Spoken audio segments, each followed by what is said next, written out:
Donc, bonjour, je m'appelle Gwen, j'ai 51 ans.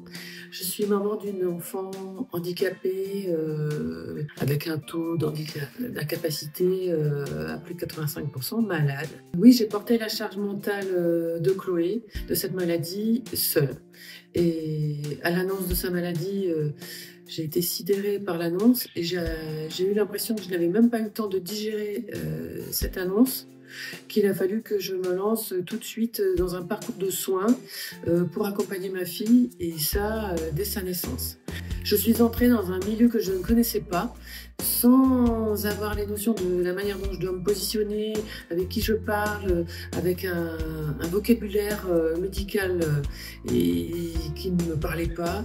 J'ai porté cette charge mentale au-delà de ce que j'aurais pu porter, en essayant toujours d'aller chercher de la ressource, de la force, là où j'en avais plus. Parce que j'ai tout fait dans la force, sans écouter mes émotions, ce que je ressentais. Je savais que c'était dur, mais j'y allais quand même. Et j'y suis allée jusqu'au bout de l'épuisement. Ça ne sera pas la même, ça ne sera pas vécu de la même manière dans d'autres familles. D'autres familles, ça ne se passe pas comme ça. Moi, c'était comme ça. J'avais pas de soutien familial. Avec mon compagnon non plus.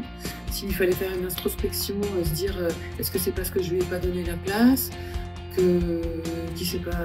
est-ce qu'il y aurait des questions à se poser sur le fait que mon papa s'est pas positionné? En tout cas, à l'époque, ça s'est pas fait. À la naissance du diagnostic de Chloé, je disais souvent, je suis seule, qui va m'aider? Je suis seule, qui va m'aider? Et cette phrase, je me la répétais plusieurs fois par jour. À un moment, quand j'ai arrêté de le dire, j'avais toujours pas trouvé qui allait m'aider. J'ai arrêté de le dire. Et parce que, comme j'avais pas de réponse, ben j'ai conclu moi-même que, en fait, la seule personne qui allait m'aider, c'était moi-même. J'ai posé cette question, mais je ne l'ai pas posée peut-être aux bonnes personnes.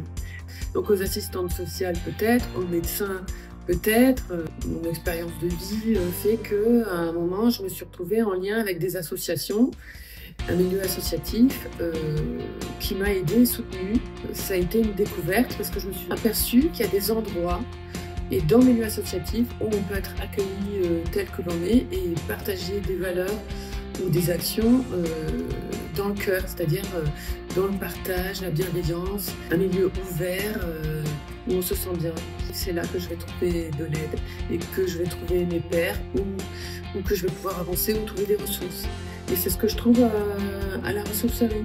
C'est-à-dire que je franchis la porte. Je ne me pose pas la question de savoir qui je suis, qui je vais voir, quelle casquette j'ai, est-ce que je suis légitime ou pas. Non, j'arrive, je sais que ça va bien se passer, je sais que quoi que je dise, il y aura de la bienveillance, je ne serai pas jugée sur ce que je vais dire, il y aura une écoute et j'aurai même des ressources. C'est la petite cerise sur le gâteau.